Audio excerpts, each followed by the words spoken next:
Estamos en compañía del profesor Edgar Darío Núñez Alcántara y mi persona, Ángela Ruelay. Nuestra materia. Y en este primer tema vamos a abordar la responsabilidad civil en materia de tránsito. Debemos, comenzando el tema, vamos a citar lo que explica el Jiménez Díaz Uva cuando señala o trata la responsabilidad civil, que dice que es la culpa en el sentido más amplio y general, en virtud de la ejecución de un acto que pudo o debió haber sido previsto por el sujeto activo y que su falta de provisión ocasionó un daño a un tercero, en este caso sería el acreedor. La responsabilidad entonces se origina un daño que se causa por el deudor y el cual deriva de un acto que le es propio. Que esto quiere decir que él fue la persona que originó el daño a otra persona y que esa persona estar sujeta a un control porque debió haber cumplido lo previsto en la norma jurídica. El profesor Núñez, quien me acompaña en su trabajo Daño y responsabilidad civil derivada de un accidente de tránsito, caso Venezuela del año 2007, cita al profesor Maynard y expone, cito textualmente, que el incumplimiento de la obligación del deudor de manera culpable que genera un daño al acreedor origina para el deudor una obligación de reparar el daño causado. Con esto que se está diciendo que toda persona que en materia de tránsito cause un daño a un tercero, tiene que reparar dicho daño causado. La doctrina nos establece dos categorías de responsabilidad civil. Una primera, que es la contractual, y una segunda, que es la contractual, extracontractual. Entendiéndose como contractual el incumplimiento de las previsiones establecidas en un contrato que ha sido un acuerdo entre las partes. Esa violación de lo que allí se estableció acarrea al deudor un cumplimiento de una obligación la cual fue prevista. Y la extracontractual es el incumplimiento que existe, donde existe un vínculo o contrato entre el acreedor y el deudor, pero el cual se establece en ese incumplimiento de ese vínculo un hecho antijurídico. No existe un contrato previsto que esté debidamente reglado, pero por una norma está establecido unos actos típicos o tipificados dentro de la ley y el hecho antijurídico, el incumplimiento de esta norma, acarrea entonces una obligación, una responsabilidad. Para entender más un poco la materia, vamos a citar a los profesores Núñez y Hansen en su Manual de Derecho del Transporte de 2010. Ellos citan a la profesora Magali Camacho en la página 101-102, quienes señalan que la responsabilidad civil, su fundamento está en la culpa. Entiéndase por la culpa un acto que acarrea un daño a un tercero, pero que no hay intención de causarlo por un hecho fortuito, por un hecho que no estuvo previsto, pero sí debió haber tenido las previsiones necesarias porque tenía conciencia de que se pudo haber causado. Exige al sujeto activo que haya actuado de una conducta reprochable para que éste sea condenado a la reparación del daño. ¿Qué podemos entender esto? Entonces pudiéramos hablar de que la culpa puede ser consciente o puede ser inconsciente.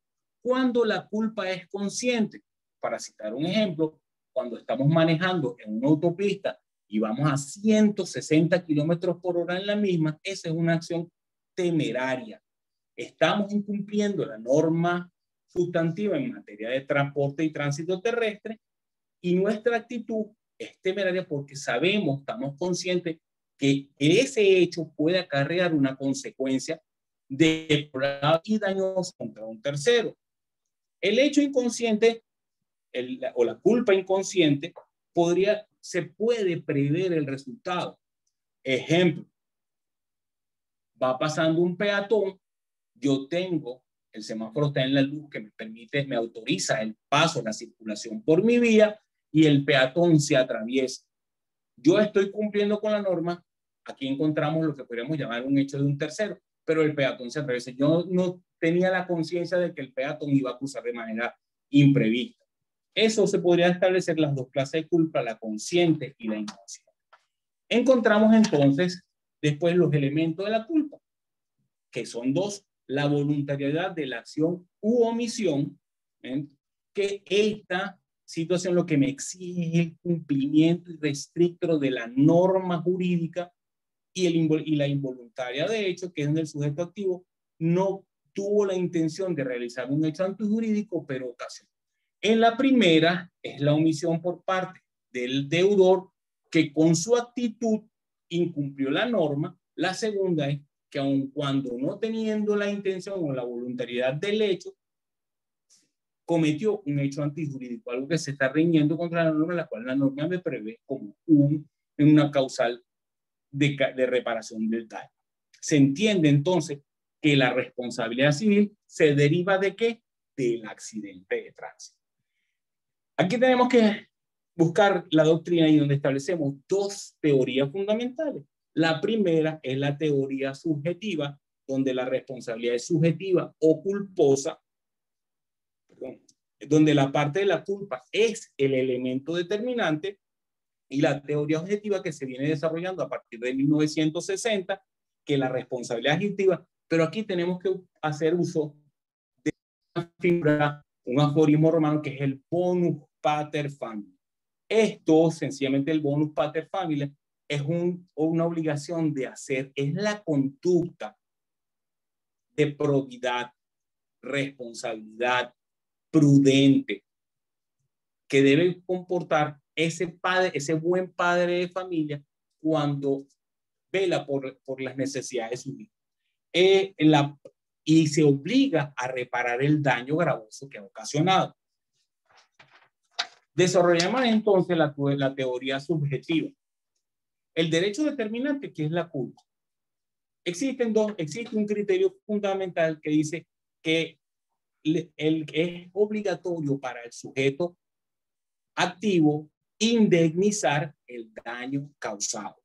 Se entiende entonces que el sujeto activo se obliga a resarcir los daños cuando actúa de manera culposa. Esta teoría se fundamenta en las previsiones de nuestro artículo 1185 del Código Civil, que es donde está establecido la obligación de la reparación del daño causado. Entendemos que este artículo cita que cualquier persona que haya incumplido de manera negligente, imprudente, inobservante o por impericia y haya causado un daño a un tercero, le nace la obligación de reparar. Si lo concordamos con la ley de tránsito terrestre, tenemos que ver las previsiones del artículo 192, donde se establece la reparación del daño con ocasión a la responsabilidad civil por el accidente de tránsito. Debemos entonces hacernos una pregunta: ¿quién está obligado a reparar el daño? El artículo 192 me señala tres personas o tres sujetos activos: el conductor, el propietario y el garante, entendiéndose entonces por garante como la empresa aseguradora. Debemos ver que en estas tres personas, el conductor, el propietario y el garante o empresa aseguradora, entre ellos existe solidaridad en la reparación del daño causado. ¿Por qué? El conductor, porque era él quien conducía el vehículo. El propietario, porque es el que tiene la titularidad, la propiedad del vehículo que causó el daño. Y el garante, sencillamente, es porque, por disposiciones de la ley, entendemos que se toma una póliza de seguro para cubrir los daños contra terceros en ocasión de un accidente. Pero, ¿qué se entiende por solidaridad? Debemos revisar las previsiones del artículo 1121. 1221. La obligación es solidaria cuando varios deudores están obligados a una misma cosa, de modo que cada una puede ser constreñido al pago por la totalidad y que el pago hecho por uno solo de ellos liberta al otro, o cuando varios acreedores tienen derecho de exigir cada uno de ellos el pago total de las acreencias y que el pago hecho a uno solo de ellos liberta al deudor contra todo. Al final, ¿qué nos está diciendo este artículo? En resumen, que es la obligación de los deudores, de cada uno de ellos que se encuentra constreñido al pago de la totalidad de la obligación. Pero busquemos lo que significa, busquemos qué significa la solidaridad. La solidaridad es la actuación o la responsabilidad de cada uno de los titulares de un derecho o una obligación por razón de un acto de contrato. Repasando los residuos de la norma pública, entendemos que existen dos tipos de solidaridad: la activa, que es para los acreedores, y la pasiva para los deudores. De igual manera, tenemos que concordar esta información con el artículo 1225 del Código Civil venezolano, que donde se me establece la divisibilidad entre las partes iguales de la obligación entre los diferentes actores y acreedores. Pero tenemos que hacernos una pregunta que ya la hemos contestado en el punto anterior: ¿quién es el deudor de la responsabilización? Como lo establece el artículo 1192, está obligado el conductor, el propietario y el garante. Pero la misma norma jurídica de tránsito, en su artículo 192, me establece una exención en la reparación del daño causado por el deudor. ¿Cuáles son? El hecho de la víctima, que también se encuentra previsto en el artículo 1189 del Código Civil, el hecho del tercero, el caso fortuito y la fuerza máxima. Todos estos están concordados con el artículo 1193, donde se establece la responsabilidad del daño ocasionado por las personas. Pero también la norma sustantiva en tránsito me establece un eximente de culpa en su artículo 193 cuando el propietario se le ha sustraído la posesión del vehículo por un hecho ilícito o por un acto antijurídico. Él no tiene responsabilidad. En la teoría objetiva, ¿entiende? Prela la obligación de reparar el daño, como le dije anteriormente, es el bonus pater familia. Es la responsabilidad de indemnizar dependiendo de la conducta. Aquí lo que se puede, cito textualmente a lo que establece el profesor Núñez, el profesor Hansen en su libro, Manual de Derecho de Transporte de Retro, dice: daño causado, daño pagado. Es una responsabilidad ipso iuri, o sea, es de pleno derecho. La responsabilidad objetiva del derecho de tránsito me establece el daño material, el cual está causado por una obligación establecida en el artículo 193, donde el daño es ocasionado por una en virtud de un hecho antijurídico. ¿Y cómo surte efecto la responsabilidad material? Para dos, vamos a ver los del sujeto pasivo y del sujeto activo. El sujeto pasivo solamente debe probar la ocurrencia del accidente y que produjo daño. ¿Cómo lo hace? A través del levantamiento de croquis por la autoridad administrativa pertinente y la experticia de los daños ocasionados al delito. Esta autoridad administrativa certifica que hubo un accidente, los croquis, las declaraciones de testigos y la experticia donde se establecen cuáles fueron los daños causados. Y el sujeto activo, ¿qué busca probar? Busca probar que el daño causado no fue con ocasión a él. Él busca decir que ese hecho fue producto de un hecho ajeno. ¿Ve? Ahí es donde se concorda el artículo 193 con el 192 de la Ley de Tránsito Terrestre. Buscamos ahora la norma sustantiva, la de tránsito, me establece en el artículo 196 la prescripción de la acción civil. ¿Cuándo ocurre la prescripción de la acción civil? Contados de 12 meses a partir de la ocurrión del accidente, se tiene un lapso para poder solicitar o exigir la reparación del daño.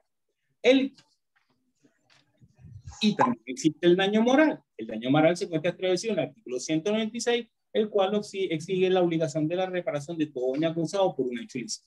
Se entiende entonces que las incidencias sobre las consideraciones de los aspectos de una persona en el accidente de tránsito lo podemos considerar cuando el deudor ocasiona la muerte de un familiar y este hecho ilícito o antijurídico da origen a una responsabilidad y una indemnización por el daño causado. Nosotros vamos a utilizar en este momento la intervención del profesor Rafael Robertsi Thomas, profesor jubilado de nuestra universidad, quien nos va a dar una explicación sucinta sobre lo que es el daño moral. El doctor Robertsi nos está viendo, ¿cierto? Al doctor Robertsi nos acompaña Juan Vicente Badel, compañero Juan, encantado, pero espera que ponga la cámara, porque estoy sin cámara. Vamos a hablar con Rafael rapidito. No encuentro la cámara, chico. Sí. Llegó la hora de escuchar. Llegó la hora de escuchar. Ay, sí. Ya salió la cámara. Por allá. Para atrás. Por aquí.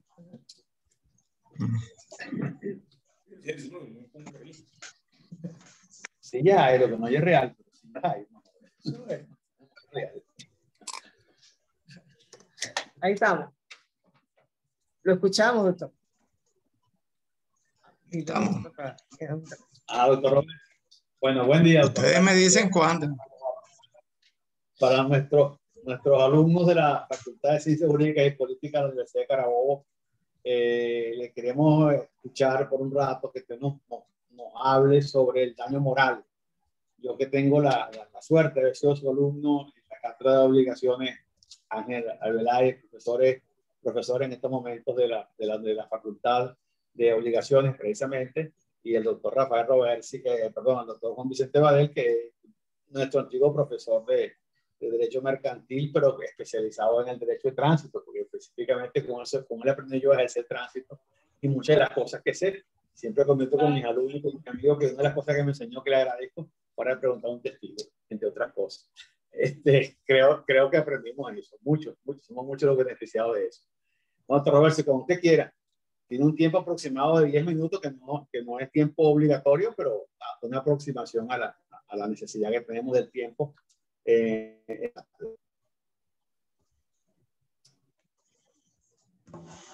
Bueno, buenos días a todos, saludos a todos, de manera especial al amigo Juan Badel, que ya se parecía a mí en la juventud.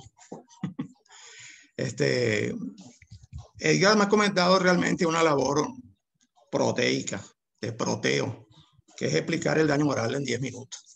Eso es como que le digan a uno que tiene que leer la Biblia en 8 minutos.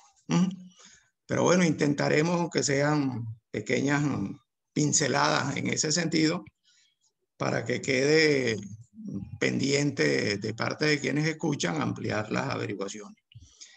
El primer punto que hay que señalar es un problema que tiene que ver con la terminología, con el calificativo que se le da a este tipo de daño.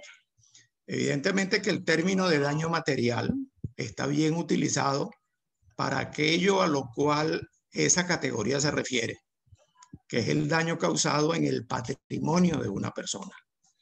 Pero cuando se habla de la otra categoría de daño, que es el daño moral, el término realmente no es muy adecuado, porque cuando se ven las diferentes situaciones en que se puede producir ese daño, se ve realmente que hay algunas situaciones que sí es cierto en que el daño incide en sentimientos de naturaleza ética o moral, pero hay muchas otras en que no incide en ese sentido. Por eso creo que tiene razón el profesor Kumerov cuando en una monografía, que por cierto fue publicada por la Facultad de Derecho hace muchos años, denomina ese daño en términos negativos, es decir, en términos de daño no patrimonial, para diferenciarlo del que es propiamente moral. Se le cuestionaba ese daño, precisamente, el haberle dado durante un tiempo un calificativo que lo que hizo fue llamar a duda. Fue llamado con el nombre del precium doloris, el precio del dolor, que por lo demás es impropio, porque precio en términos de obligaciones también tiene una connotación muy adecuada, muy propia y muy específica, que se refiere a aquellos actos en que a cambio de una prestación, como la compra-venta, se recibe otra, como es el bien comprado y la posesión del bien. Pero en el caso de la indemnización que se paga por concepto de daño moral, no es ningún precio que se está pagando, es una simple compensación, pero ahí no hay contrapartida de ninguna naturaleza. Precisamente por eso se cuestionaba el daño, en decir, mire, la moral, los principios éticos, los sentimientos no tienen precio, pero es que no se está pagando ningún precio. Y en definitiva, la víctima de un daño material o moral nunca, aunque se le pague la indemnización debida, nunca se encontrará en la misma posición que tenía antes de que se le causara el daño, aunque sea material. Supongan ustedes el caso que se destruye una obra de arte que vale cientos de miles o de millones y se paga la indemnización respectiva. Bueno, patrimonialmente se está en la misma situación, pero la obra de arte ya desapareció, no existe. El titular de esa obra de arte no la tendrá jamás en sus manos. Entonces, si no se puso ese cuestionamiento por lo que respecta al daño material, ¿por qué se va a poner en el daño moral? Y como dicen los hermanos Masó muy sabiamente, más criticable es que no se indemnice el daño moral, porque lo que pretende indemnizarse no tiene valor, a que el causante del daño moral, en razón de ello, quede impune, porque no hay indemnización de ningún tipo. Así es que hagamos esa precisión ahí, pues. Lo que se trata es de compensar a la víctima por un sufrimiento, pero la víctima de ningún daño material o moral jamás, aunque se le pague la indemnización, estará en la misma situación que tenía antes de que el daño se le causara. La norma rectora en este sentido es el 1196 del Código Civil. Hagamos una lectura de él. La obligación de reparar se extiende a todo daño material o moral causado por el acto ilícito. Y luego agrega, el juez puede especialmente acordar una indemnización a la víctima en caso de lesión corporal, de atentado a su honor, a su reputación o a los de su familia, a la libertad personal, como también el caso de violación de su domicilio o de un secreto concerniente a la parte lesionada. Y concluye con esto, se puede igualmente conceder una indemnización a los parientes afines o cónyuges como reparación del dolor sufrido en caso de muerte de la víctima. ¿Qué habría que abordar ahí rápidamente? Habría que abordar tres asuntos que son fundamentales. El primero, concerniente, lo digo en términos procesales, a lo que se conoce con el nombre de legitimación activa. Es decir, quienes tienen derecho a reclamar una indemnización en caso de un daño no patrimonial. Segundo, el problema de la prueba. Tercero, el problema de la valoración. Y finalmente, una pequeña referencia a tránsito. El legitimado activo es aquel que puede reclamar una indemnización por concepto de daño moral. Ahí sí es necesario distinguir múltiples situaciones para saber quién es. En términos de derecho sustantivo podríamos decir así, el legitimado activo es la víctima. Pero bueno, es que víctimas son realmente muchos. Y si alguna característica tiene el daño moral a diferencia del daño patrimonial, es que tiene un efecto expansivo. No se concreta en aquella persona a la cual directamente se dirige el hecho ilícito, como es el daño material. ¿Estamos? Pongamos un ejemplo hasta de naturaleza delictual. Un atracador roba a alguien. Él dirigió su conducta directamente contra el sujeto que está siendo robado. Pero en el caso de daño moral, el daño tiene un efecto expansivo. Por eso es que es necesario determinar quién es el legitimado activo. Vean cualquier ejemplo. Una persona sufre lesiones, un caso típico de daño moral. Está sufriendo, está padeciendo el daño quien tiene la lesión corporal, pero también el daño en sentido no material lo está sufriendo su madre, su padre, su hermano, su esposo, quien sea. Entonces vean que tiene un efecto expansivo el daño y por eso es que es necesario algunas precisiones en cuanto a quién es realmente víctima para poder reclamar el daño moral.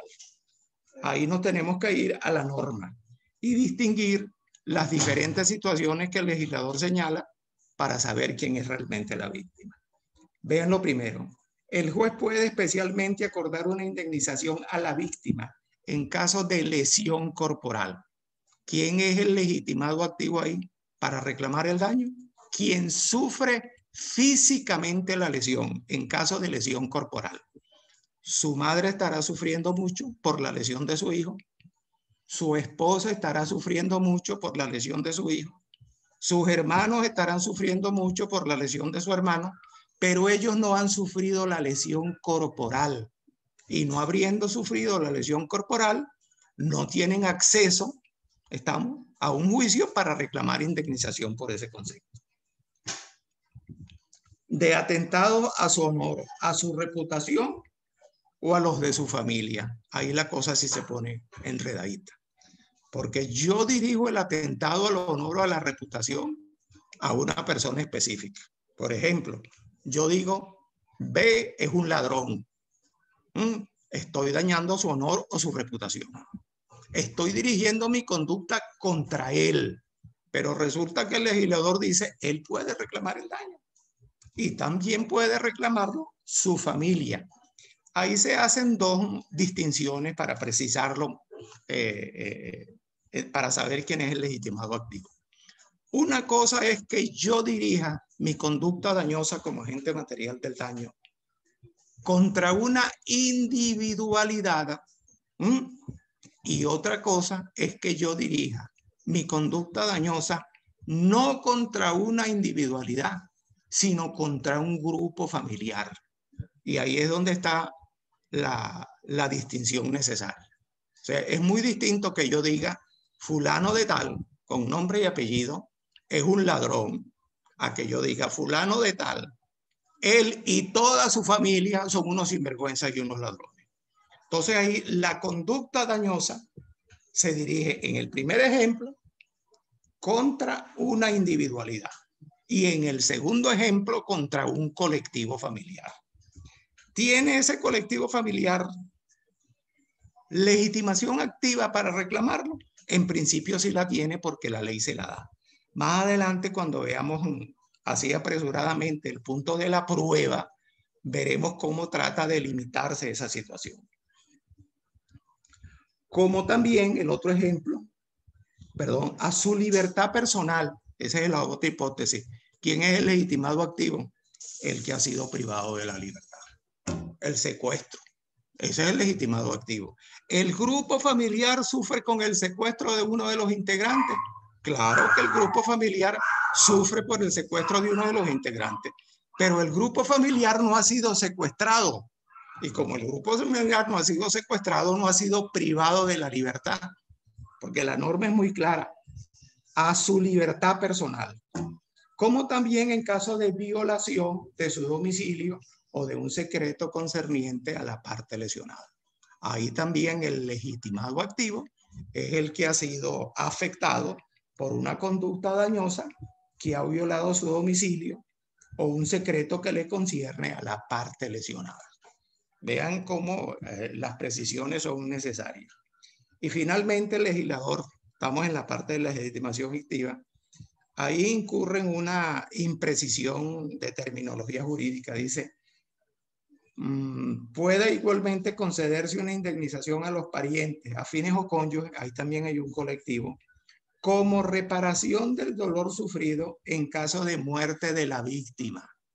Esa víctima que se murió no es la víctima jurídica. La víctima jurídica son los parientes, afines o cónyuges.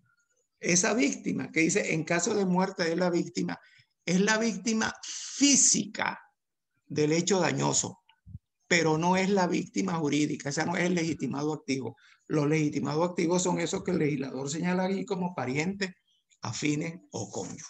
¿Ok? Esa es una explicación evidentemente rápida de quién es el legitimado activo. El otro punto es el punto de la prueba. El daño moral hay que probarlo. El sentido común dice que toda persona tiene un honor que defender y una libertad que le importa, y que en ese sentido el daño moral no hay que probarlo. Entraríamos en un terreno procesal de que el sentido común no se demuestra. Lo que hay que probar sería lo contrario. El daño material sí es necesario probarlo, pero también es necesario probar el daño moral. Ahí las corrientes han sido dos. La corriente que dice el daño moral no es necesario demostrarlo, se debe entender como una consecuencia necesaria de la dignidad de toda persona. Toda persona tiene una dignidad, tiene un patrimonio ético. Eso es lo que indica el sentido común, y en consecuencia no hay que probar el daño. Habría entonces que aportar para el caso del demandado una contraprueba para demostrar que esa persona realmente no tiene dignidad ni ha sufrido ningún tipo de daño. Ponemos un ejemplo que es muy común. Un padre reclama una indemnización por la muerte de su hijo. ¿Es legitimado activo para reclamarlo? Sí, pero resulta que en el curso del proceso el demandado lleva copias de una demanda en un tribunal de menores donde ese señor padre, que ahora dice que sufre mucho por la muerte de su hijo, ha sido demandado 2 o 3 veces porque no le da pensión de alimentos a su hijo. Entonces, ahí tienen los dos ejemplos. Mire, yo no tengo que probar como padre que sufrí el daño. Pero aquí tienes la contraprueba. Yo me inclino personalmente, por varias razones, en creer que el daño es necesario probarlo. Es decir, es necesario probar el sufrimiento, es necesario probar la lesión de los sentimientos, demostrarla. E incluso en ese trabajo que yo les mencionaba al comienzo de Kumerov, cuando hace referencia a al punto de la prueba, él acude a estas dos circunstancias que hay aquí. Es decir, ¿cómo haría yo para limitar, para saber quiénes son específicamente los integrantes de una familia cuando el legislador dice de atentado a su honor, a su reputación o a los de su familia? ¿Y cómo yo haría al final cuando el legislador utiliza términos que no son precisos? Porque dice, en caso de muerte, dice parientes, afines, y hay uno que sí es preciso, cónyuge. El cónyuge es uno solo, ahí no hay que discutir. Entonces, la única forma, señala Kumerov en ese trabajo, de ponerle una limitación a eso, porque imagínense ustedes hasta dónde llega un grupo familiar, es infinito. A veces el común y corriente que se reúne y se ven las navidades y se ven una fiesta, bueno, es pequeño, pero eso no quiere decir que otros no sean parientes. Incluso aquí dice parientes o afines al final. La única manera de darle una limitación a esa expresión extensiva es a través de la prueba del daño. Es decir, usted forma parte de ese grupo familiar en yo no sé qué millonésima de grado de parentesco. Pero si usted no prueba que sufrió el daño, usted no tendrá derecho a la indemnización. Es claro concluir, porque es lo que dice el sentido común, que en la misma medida que mi nexo parental se vaya alejando de aquella persona contra la cual se dirigió de manera directa en eso dañoso, el hecho dañoso, en esa misma medida mi sufrimiento se disminuye y puede incluso llegar a no ser ninguno. Entonces, vean que esa conclusión a que se ha llegado ahí, o ese argumento, para decir, bueno, ¿y quiénes son familias? Para reclamar, bueno, todos, pero tendrán que probarlo. ¿Y quiénes son parientes o afines? Bueno, todos los que le toquen, pero tendrán que demostrar que sufrió el daño. Pero reitero yo, pues, que hasta ahora ese es un punto que hay que trajinarlo mucho para precisarlo. Finalmente, el punto de la valoración del daño. La valoración del daño material en cierta medida es sencilla. Les digo que en cierta medida es sencilla porque hay daños que aunque sean materiales, el aspecto de su cuantificación, de su liquidación, de saber hasta dónde llega, dónde me detengo, es realmente complejo. Pero en el caso del daño moral, la valoración del daño, si lo queremos comparar con la valoración del daño material, es realmente imposible. O sea, valorar el daño moral no es una tarea sencilla. Yo podré decir en la demanda que intento que yo estimo el daño que he sufrido o como compensación del daño que he sufrido, X suma. Pero no puedo probar que he sufrido ese daño. No lo puedo probar. ¿Por qué? Porque no es un daño material. Yo puedo decir, mire, yo tenía un vehículo que valía tantos miles de bolívares antes del accidente. Luego del accidente, ese vehículo dañado vale tanto. En consecuencia, el vacío que hay, la diferencia que hay entre lo que vale ahora dañado y lo que valía antes del daño, es el daño que yo realmente he sufrido. Pero eso no lo puedo hacer en el daño material, perdón, moral. ¿Qué solución le ha dado el legislador a ese problema? Lo ha colocado en manos del juez. Y el juez puede, fíjense en esto, en los dos casos, la norma dice puede, y el Código de Procedimiento Civil dice que cuando la norma jurídica dice que el juez puede o podrá, se entenderá que el juez tiene libre arbitrio para resolver lo que su sentido diga. En el primer caso dijo, el juez puede especialmente acordar una indemnización y luego pone los ejemplos. Y al final, en caso de muerte, dice, puede, ¿quién? El juez. Igualmente conceder una indemnización a los parientes, afines o cónyuges en caso de muerte. Ese puede se entiende ahí en sus términos más extensos. El juez puede considerar que no hay lugar a la indemnización y no concede ninguna. O el juez puede considerar que sí hay lugar a la indemnización y entonces él señala la valoración de la indemnización. Quiero hacer una pequeña salvedad aquí y de manera especial muy interesante para Edgar Núñez, que está metido en el terreno procesal y de manera especial en el terreno de casación. La jurisprudencia, y especialmente la de casación, ha señalado que cuando la norma dice el juez puede, eso no significa que el juez diga, como la norma a mí me dice para que yo valore el daño, pues también me faculta para no valorarlo, yo decido no valorarlo, no acordarlo, o yo decido valorarlo en tanto. Bueno, ese razonamiento y esa conclusión judicial tiene que ser motivada. El juez tiene que indicar qué motivos tuvo para no acordar la indemnización. O tiene que decir qué motivos tiene para decir, yo considero que la indemnización adecuada es de tantos miles o de tantos millones. Toda decisión judicial tiene que ser motivada. De tal manera que aun cuando sea facultad del juez, no quiere decir que esa es una facultad que esté en manos de un rey. Yo lo decido así porque yo soy el rey. Yo el rey. No. Tiene que motivar la decisión que señala. Uno de los casos más típicos, con esto concluyo, de que se presente el daño moral son los accidentes de tránsito. Porque los accidentes de tránsito, ahí hay los dos extremos. El caso de la lesión corporal producida por el accidente y el caso de la muerte. Entonces, son los casos más ordinarios de que se presente el daño moral y por eso en materia de tránsito se reclama mucho el daño.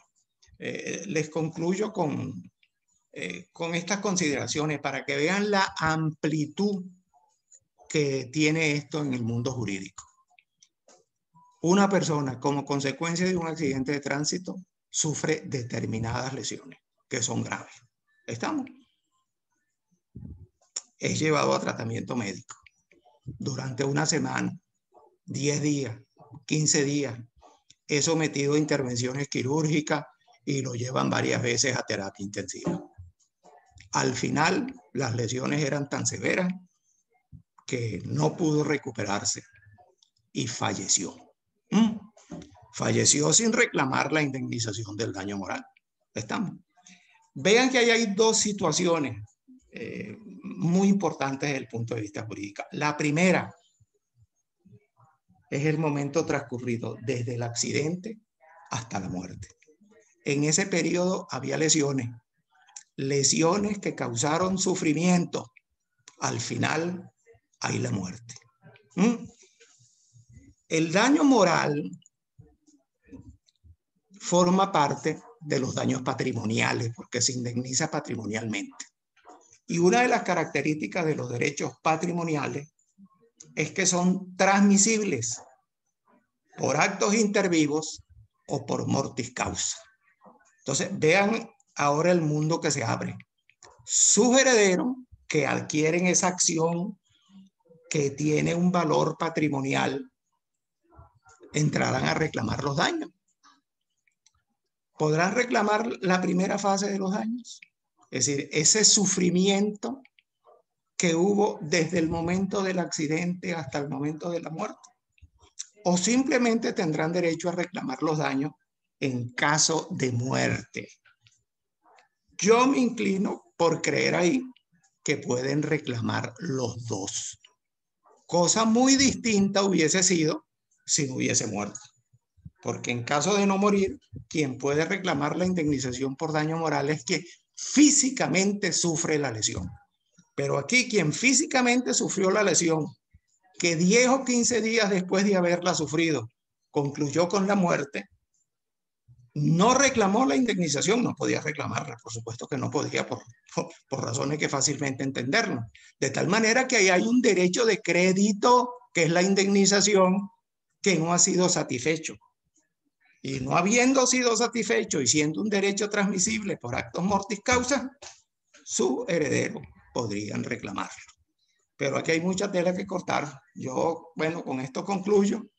Lo que hice fue de manera un poco atragantada, y me perdonan la expresión, recorrer el daño moral y simplemente abrir la cortina y decir, oye, esto es lo que está aquí. Una satisfacción para mí que este año cumplo 21 años de jubilado de la Universidad de Carabobo, tener acceso a una clase por esta vía. Gracias a todos. Doctor Robertsi, muy agradecido. Bueno, jóvenes estudiantes, compañeros que nos trabajan con nosotros hoy en este momento y en este trabajo. Vamos a terminar esta clase por ahora. Retomaremos en la siguiente conversación el tema. Agradecemos profundamente al profesor Rafael Robertsi Thomas por habernos recordado tantas cosas y habernos llevado por el mundo del pasado de nuestra juventud de éxito. Bueno, doctor Robertsi, agradecido. Ok, hasta luego a todos. Perdón, doctor Robertsi. No, saludos a todos. Bueno, un placer.